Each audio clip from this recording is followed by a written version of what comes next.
Thank you, that was lovely. How are you doing? Good. Hear me okay back there? John has the back thereist of them all. Nice. I generally don't do well with mics, but I think I'm okay. So I'm having some resistance to preparing for readings lately.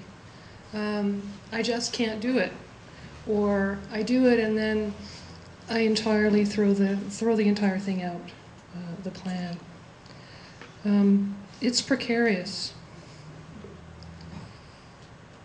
I think this might have something to do with the fact that I'm not able to write very much poetry right now because I'm too busy teaching and writing about other people's poetry and reading other people's poetry.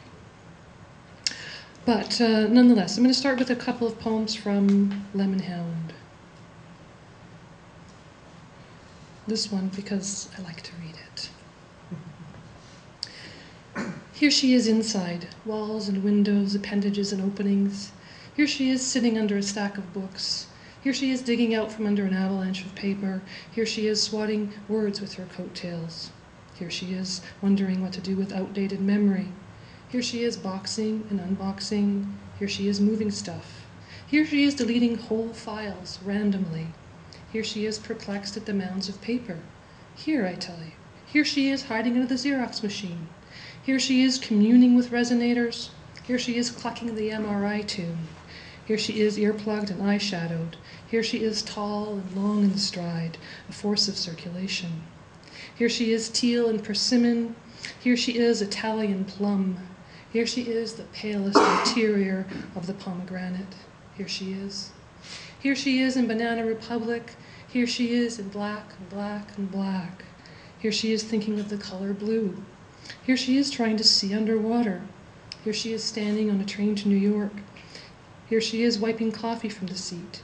Here she is sitting next to 7 young rappers, pants like circus tents, do-rags and ball caps piled high. Here she is. Here she is in an office in Philadelphia thinking of the letter R. Where would we be without R, she asks. Where would we be without E? Where would we be without arms? Here she is with meringue and milk toast. Here she is hiding behind a maple tree in October, the weather having changed too quickly, and she without a sweater. Here she is walking down Bleecker thinking, how can she describe the windmill of her aorta? How tibia is her confusion? How like the Microsoft song, her frustration flits and crescendos? How like the blue of the XP screen, her mood flickers in the traffic jam hour? How archaic the need to open a window and breathe.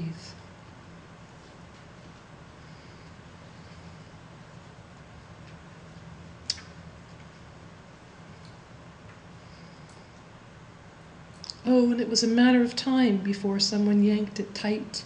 It was a matter of time before someone started chopping things in half. It was a matter of time before people turned public into private. Oh, and doors slammed. Oh, and suddenly stalks. And suddenly he got that idea. And everything became outside becomes inside. Oh, and economies of scale. Oh, and put what's inside outside. Oh, and components. Oh, and change. Oh, and break down and break down and break down. Oh, and who wouldn't rather have? Oh, and ever smaller pieces. Oh, and can't you see where I'm heading with this? The Middle East and Vietnam like wicks. Oh, and what was outside comes in. And first public becomes private, and then private becomes public. Oh, and embrace change for its own sake, change. Oh, and soon every man and nation, every household, GNP and GDP and export and import. Oh, and don't forget the wire, and the way he struck the match, and the how of it combusting. It's like this. Once there was a channel and a city. Once there were jobs that fed a town, and once there was agriculture. Once there was mixed-use land, and people came and went with quarts of raspberries and blueberries. Schools were built without metal detectors. Once the local news was local, and once playboys were hidden under daisy print comforters. Once there were neighbors. Oh, and once people walked. Oh, and once they had picnics in the park. And once they went to the local swimming pool, and once they knew where their food was grown, and once things came whole, and once you knew where your child's teacher was from, and once, and once, and once. I like some lists.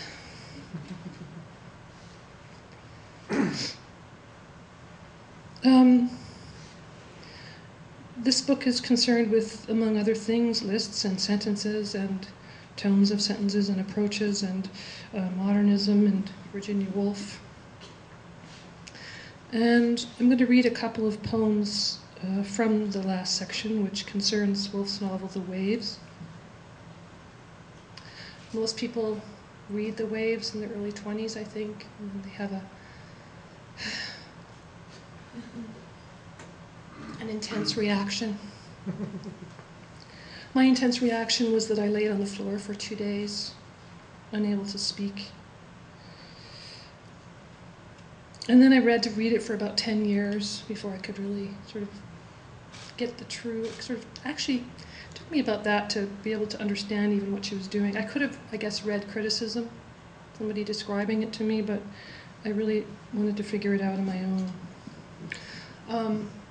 And then I came back to the book, the novel, I guess, just the year that I wrote this piece, and decided I wanted to work it backwards and see if I could get a clear picture of the characters, each of them, and then put them into their own little narrative, including Percival, who gets a blank.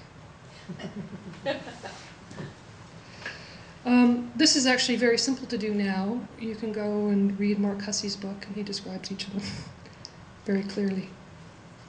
But that's not really what I'm doing here. So I'm going to read two.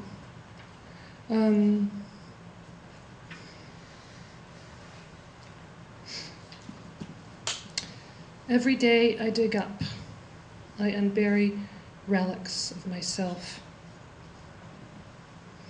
I sign my name everywhere, and everywhere is mine. Still I crave. I will never settle. I will never have enough. There is never enough.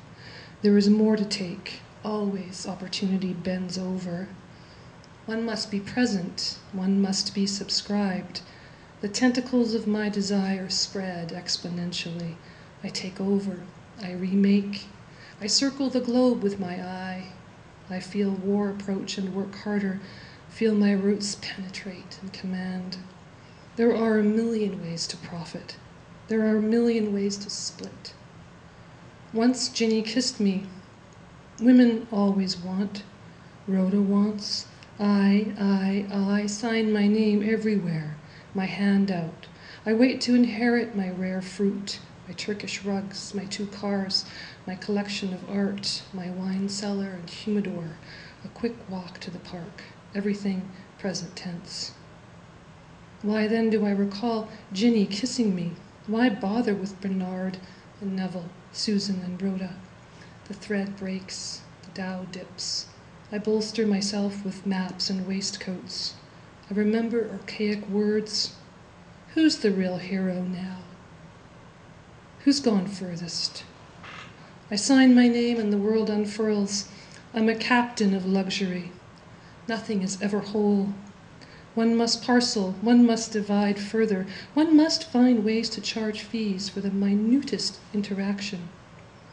There is no one who undoes me. I'm the one who ties the knot. I'm the one who says no. I sign my name everywhere, and everywhere is mine. That's a nice guy.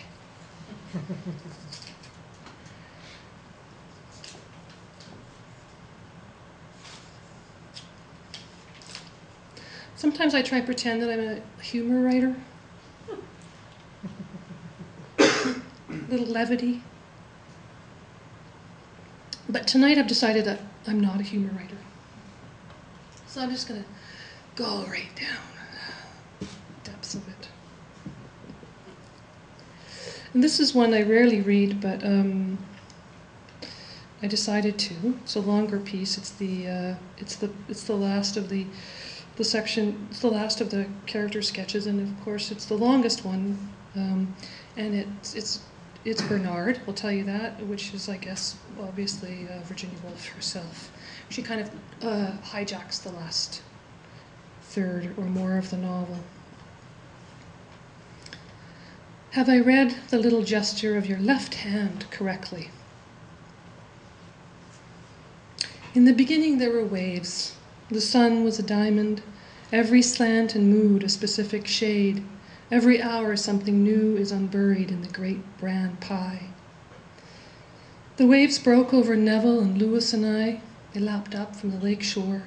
Our skin was tough as birch bark, soft as butterfly wings. We floated and plunged, heard the bubble of springs underground. We swore we would find diamonds in granite. In the beginning our movements were erratic, original. We leapt over milkweed, chased dragonflies, found ourselves under pine trees. We caught monarchs with our bare hands. I felt in me lava flow. It needed to burst, needed to break the surface or harden. Wasn't that tree Atwood's? Hadn't we named them? Were we anything more than feeling? Is anything solid? Neville had a fin on his back. He read Virgil, later BP and Dewdney. He recognized Ondaatje in the architecture. He surfaced and dove. His scales caught the light. When he flashed, he blinded me. Susan and Rhoda were there, Ginny too. Their fins were dull. They swam slower, their eyes disapproving. Now I see we swim in shoals. Everything is unfinished. We move into rooms, leave nature in childhood. We're content to give up air. Our potential opens and closes like coral, breathes and hardens. We spin lines and hang together. The filament thins. Tugs wear. We become vulnerable to weather. Once I loved him. A chair flew across the room. My cigarette spiraled through the air. Later, lights began to dim, the strands pulling thinner. Now we relent. We take the streetcar, turn water into wine, have dinner parties, become missiles hurled against the city. We mix with unknown quantities, covet and dive, come together and split off. We are never sure who we are without others. We marry, we grope in the dark, we buy a semi-detached and pay taxes, fight termite ants and the privatization of power. We give birth and resist, regard our daughters like distant emperors. The strands pull thinner and snap. We spiral like spent cigarettes through the air, like maple keys, food for dew worms. We let drop, we shed. We begin to make statements. The questions fall away. They become hooks that catch us as we float. We try not to cling, but we cling harder. I find Neville's credentials in my pocket. I see myself in others. All is unfinished. My little boat bobs unsteadily upon the chopped and tossing waves. How did I end up alone? Once there was poetry. Once there were phrases. I grow weary of phrases. All dissolves, and so should phrases. Words crash around me. I never forget the mornings at the lake catching tadpoles. I smell Neville's skin, always. I hear Susan and Rhoda chasing Jenny, who kissed Lewis. Everything burns. Orange believes. Orange ends the day. Tossed we are rocks in the air, sea foam breaking. I resist straight lines, resist interiors, resist declarations. And aren't we all plumb lines? We forget everything, remember nothing. Sparrows nest in our ears. We argue about Dewdney and Book, Trudeau and Chrétien. We look south and yawn. We marvel. We understand light. Who was the tree? Was I the tree? We muscle upstream and die, but not before the whir of birds, the swinging of the baton, the crash of markets and hard drives, a cardinal in the palm. Not before the dance and the walk, the dinner party, the raised glasses, not before dipping into Glen Gould, not before the glorious swing and bustle. Some search in the dark tombs of King Street, others under spires, still others in the couplet and leaf, but I find myself in others and am content. I will not fling myself at death, no.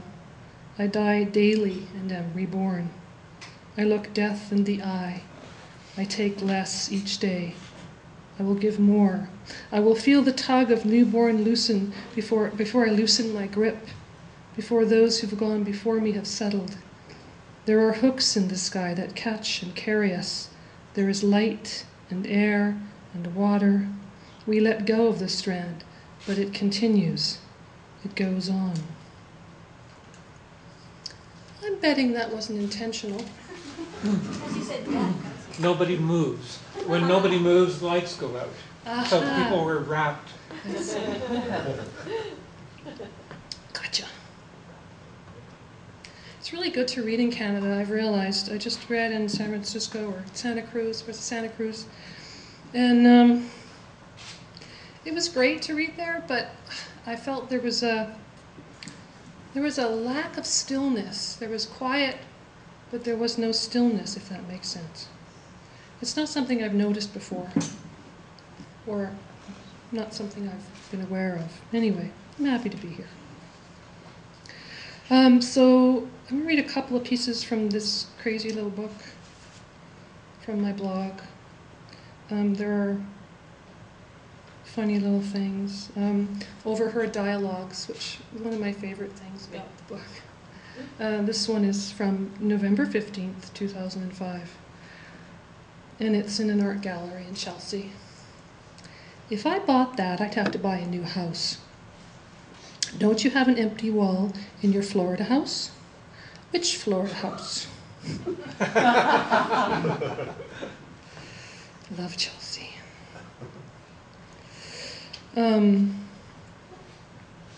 This one is from Tuesday, November 28th, 2006. What do you mean I have the wrong kind of ant farm?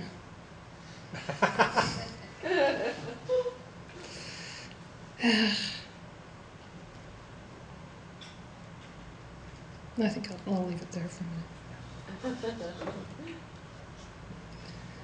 Overheard dialogue is fun. Underheard as well.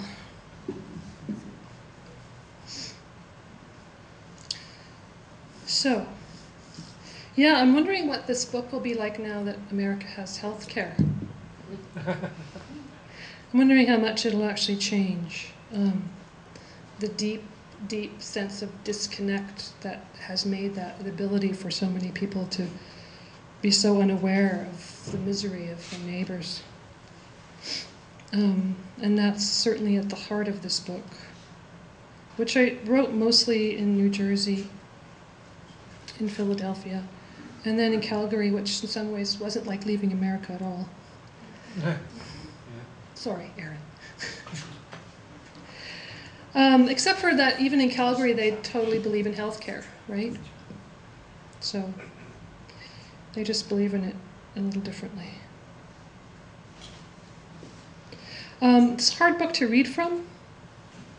In some ways, it's kind of an argument, because I noticed that very few poets, well, at least that have told me, like the whole thing. For a Christian book, for example, this book exists for the Google sculpted poem in the middle. It's the only poem that he can relate to. Other poets, the lyric poets tend to like the first section and not so much respond to the dialogic sort of sections that I'll read from. So what I'll do is just read a couple of pieces from each of the sections. Which in some ways they're doing the same thing, just in very different ways.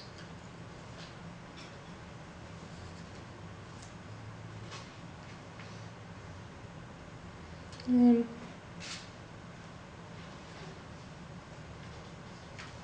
I'll just read the first poem. What sympathy of sounds, what cricketing of concrete, what struck rubber, what society in shifting birdsong sweetens spring's tumult. She walks near the expressway, a patch of emerald turf besieged by doggy bags, where frolicking hounds squat to pee, crimson cell phone at her ear. She is calling home, calling the past, calling for anyone to hear. She is waiting. She is wanting to be near, of flesh, of earth, on foot. And this is her perspective. The I-95, its prow of condos, the Delaware's sunken ships and artillery shells. Now the idea of river, so many years since any live flesh could be immersed. Here the expressway smoothing each nuisance of wild, each terrifying quirk of land, uneven, forlorn, wandering paths wander lonely as a cloud, dappled, drowned. A melancholic pace and nowhere untouched. Nature, one concludes, is nostalgia. Now 200 post-romantic years, the Alps bursting into flames, all the way to Mont Blanc, incendiary air. How far Auschwitz, Darfur? Are we a hopeful people yet? She follows her uncle's gestures, paced for lungs. Each strike of stick to stone recalls Wordsworth's dog. The solitary path unwinds below.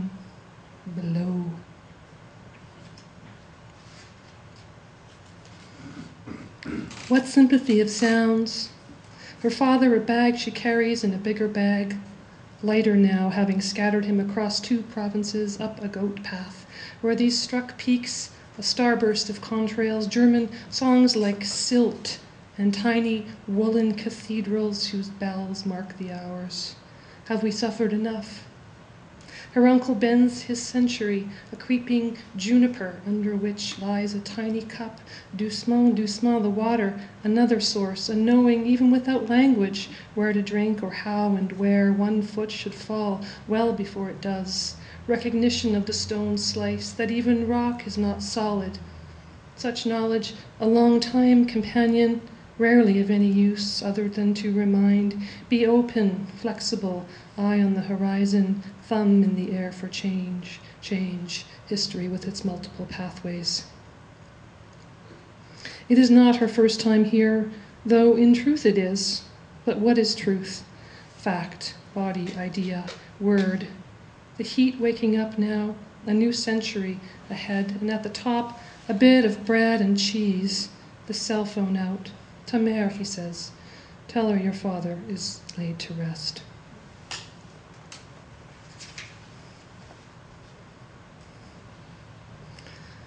Meanwhile,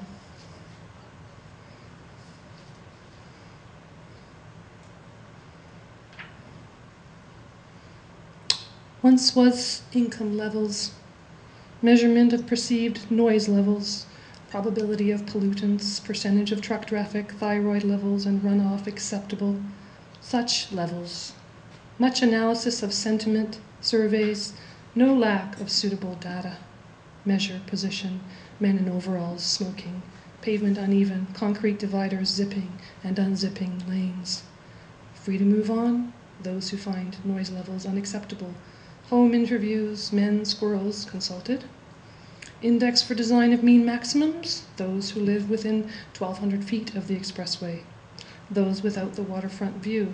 Those who thought the vehicular vistas had precedence over the pedestrian. Those who, having decided modernity is the new god, mobility, its blood. Those who understand transactions to be the new gold, the exchange itself, gold. Who can resist the smooth views from the Gardiner, the BQE, the West Side Highway? Who can resist the throughway, its momentum from the Great Lakes to the Atlantic, emptying itself? Momentum so forceful water rises 40 stories without a pump. Who can resist the slide of modernity, of being elsewhere always, ahead of oneself, texting oneself? Not to bring modernity into the poem, pristine modernity, the dream, but modernity leaks. Modernity is uncontainable because transnationalism presents no barriers to the acquisition of self, the lease of self, the layaway plan self, because every transaction, even the most minute, considers the implication of transaction. We don't care for smooth rides. We care for opportunities to charge, you see. Liberty is a defense of fees, the ability to charge a fee. Liberty is worth charging for, we all agree, and every breath a logical measure. small gates inside the veins that open and shut. Never mind thinking, never mind how the self will be outside of body and measured as the roads are measured, as the air is measured, as every resource is measured. This poem stinks of dynamite. There are ideas here you might not like. Things have already been ingested. Long ago, the fine print, like talcum powder. Long ago, you already said yes. Long ago, a deal was struck, something about pebbles and the weave of blankets. Certain matters have been undertaken on your behalf. Prior to this, you had a little experience. Let sleeping cars lie, she said. Let little dogs go. Now that you are accustomed to signing the waiver without reading, now that you're willing to say yes, now that you're willing.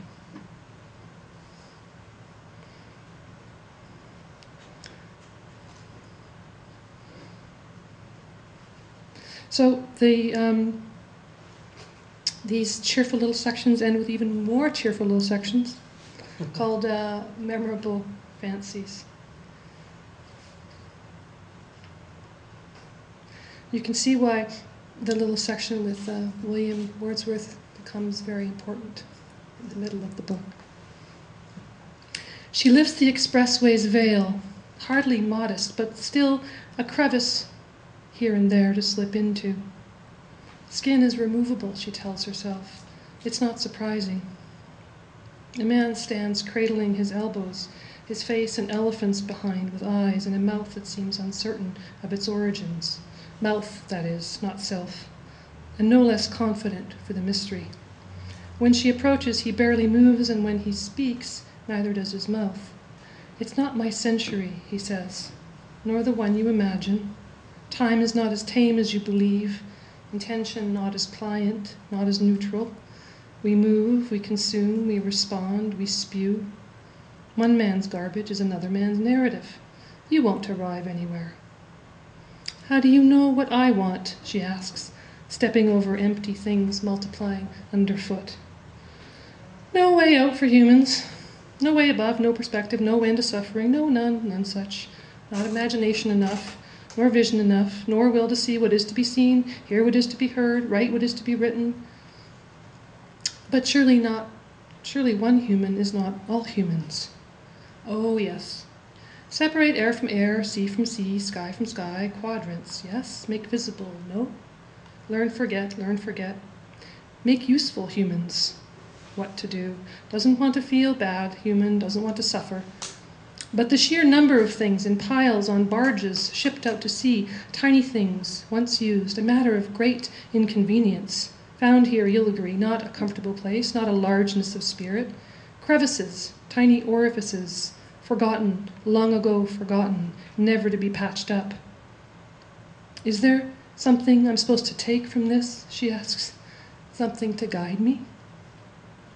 Ill-gotten gains, words, loss. Dig hard enough, fast enough, you'll find meaning, though I don't expect you will do, nor that you have any, spine that is, or will, and words suck back in on themselves. Dig as fast as you can, they roll and fill in, roil and fill, a great sand, the mine, a pit falling in on itself. And that, no, that won't be what you thought, or where you thought, it never is, never was, and all of that, even he, the great word pirate, even he fell short, and he, the visionary, and he, the wanderer, and he, well, by now you might be getting my meaning. It's been done before? Yes, though perhaps not by better.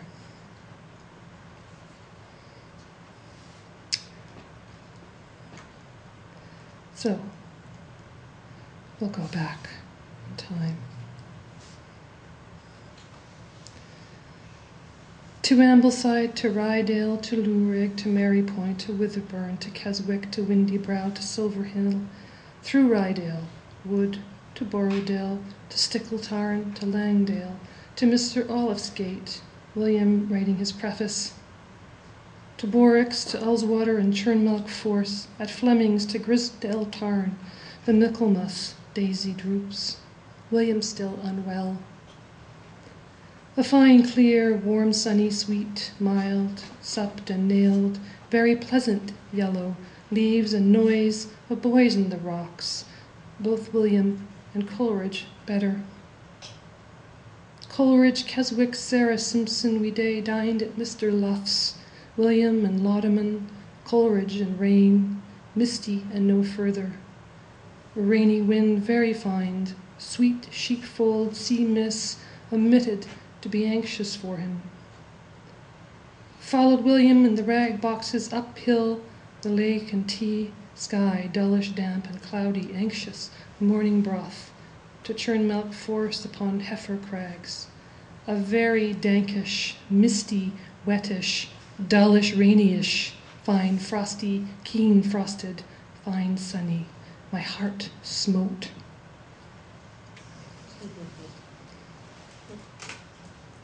William raked a few stones off the sonnet. Off the garden. I cut shrubs, moveless clouds, soft grave purple on the waters, stupefied, spread out like a peacock's tail. Melancholy and ill bowels. We carried the boxes across the road to Fletcher's peat moss, yellowish green after tea. Fine soft gleams of sunshine, thin fog ascended, and lucky wind, a sharp hail shower gathered at the head. Impressed, we melted into sonnets. Read to Fletch and Lessing and grammar. A chaise came past. We sent off toward letters, stopped at parks for straw in William's shoes. Peddlers there by a bright wood fire, countenances rosy and crossing lantern out at the tarn. All perished. Cloaks drying at the public house the day before their funeral. A little peat fire grew less and starved, a star or two beside. Snow altering and refitting the peddler. A present of eggs, mountains palish, buffish, road melted snow, but I concluded a safe passage over Kirkstone. A miserable, clashy, snowy, foggy, very rainy, wet, misty, grey, frosty, sunny, excessive simplicity, calm and rich, slashing away in Benson's wood. Made of my shoulder a pillow and read my beloved slept, a poem in bed, singing fire and owls. A sailor begged to Glasgow in a sweet tone.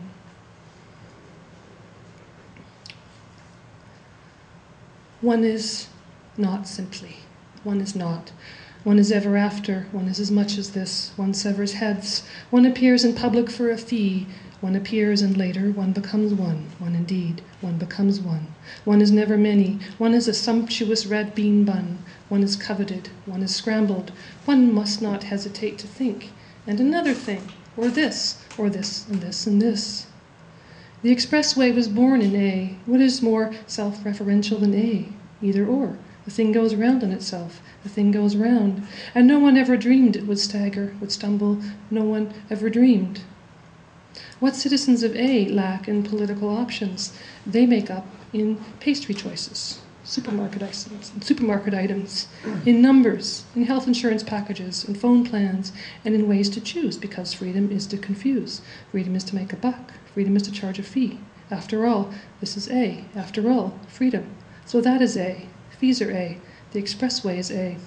All along the strip mall, fees are charged, or not. There is a choice. What does freedom see when she closes her eyes? I don't understand this option. Or, I don't recognize this as an option. Or, the option I want is not offered. Multiple choice offers no room for thinking, only choosing. What if I do not like your poll? Several options roving down the road. Or, an option walked into a bar. Or, what every cowgirl needs is a good option. Or, citizenship becomes membership. If anything is clear from the 20th century, it is that governments have failed. If anything is clear from the 20th century, it is that corporations have won.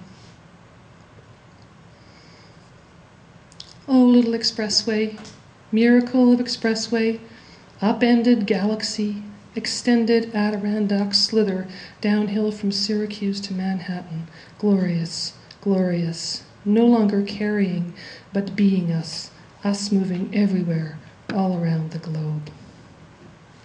And I think that's probably time. Is it? No, we're not done. You're not done? Thou hast not done. It's not done? How about you in the back there? One more. One more. All right. I misread you. All right.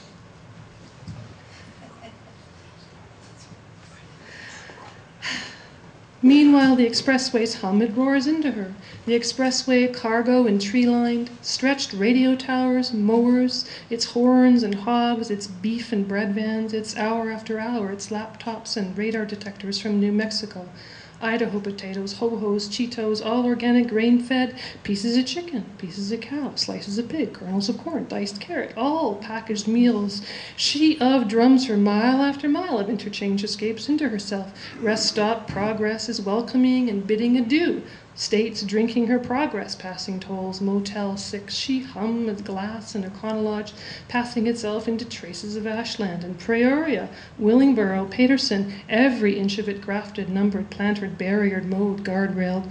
Oh, my citizen consumers, for the infinite, replaceable, scaling these walls of sound and motion, dipping in, expressing oneself, expressing oneself, expressing oneself. Or wonder warships at citizens in blue, the number lining the leaf, infinite expressways and scaling, blood, soil, a Camden, shouting over water, Sunday steel, passing the inn and sky noise, another abandoned by of one to mills, at steel, above bone, grazing, euphoria, nostalgia, citizens upleaf, citizens wonder, infinite warships, Sunday and abandoned a shouting expressway, noise across in blood and steel, lining, passing bone at gazing, blue mills scaling the water, another number to in the above soil of steel up one and sky at the over Camden, citizens, euphoria, nostalgia, all along the avenue, spronging, tent-like, their attitudes, way ahead of them. My computer screen waving. Where is your horse? She said, and there was nothing I could say. What I want is generally tidy. What I often get can't dance. Who wants a date without rhythm? Who wants a line that can't dance? Who wants a line without thought? Occasionally there is anger. Occasionally she takes her one good foot and applies it to surfaces otherwise flat and safe, the expressway progressing itself through her, expressly. I live here because the country I once lived in is now a corporate washroom. Where there were once gardens, now oil refineries turn day into night, night into day, and farmers into militiamen. You won't ever understand this, and your teeth gleam. Once again the feeling comes like a sprong in the groin, an abundance of feeling that is sharp, almost hostile in its need to overtake. Several women in pink felt it coming. They turned, their pierced ears like arrows in her thigh. Sprong, sarong, I ask you. Over the course of several weeks, developers wiped out all of the trees in a town in A to avoid having them designated as essential sites after a rare woodpecker was found to be nesting in the town. Woodpeckers are not essential. Trees are not essential. Trees are ornamental. Humanity is ornamental. Profit is everything. This poem is beginning to resemble urban sprawl. This poem resembles the freedom to charge a fee. The fee occurs in the gaps. It's an event. It is not without precedent. It is a moment in which you pay money. It is a tribute to freedom of choice. Reality is a parking lot in Qatar. Reality is an airstrip in Malawi. Meanwhile, the expressway encloses. The expressway around and around the perimeters like wagon trains circling the bonfire, all of them, guns pointed, Busby Berkeley in the night sky.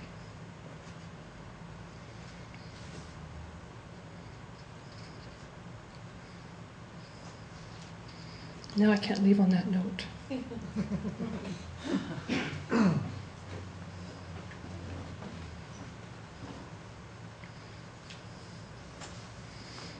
She goes down to the memory of river asleep beyond the expressway.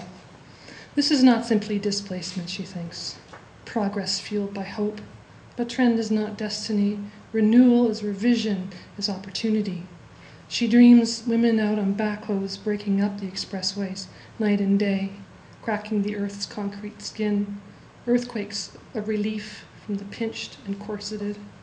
Women with sledgehammers and picks, babies slung on their backs, not waiting for the market to catch up with demand, rerouting expressways, burying them, severing the views, no cars tracing bodies of water, city avenues pedestrian, silent cars gliding past huge swaths of green, every rooftop a garden, solar panels covering every parking lot, shading and generating, outlets, sockets, plugging into the broad backs of old women out on concrete fields with hose at midnight, with headlamps, peeling back, carting off whole sections of expressway to use as dams against the shifting tides.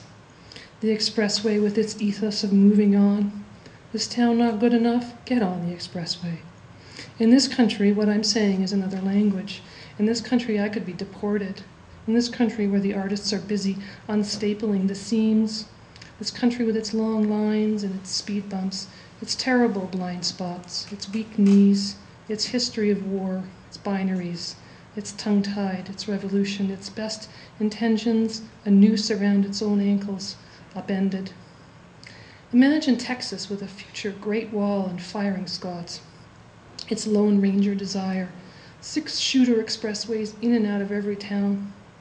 There is nowhere the expressway can't take or leave you, nowhere the expressway won't go, nothing it won't cover, nowhere you can't hear it, nowhere you can't see it, but the shape, the sound, the direction, those who ride and how, that is all to come.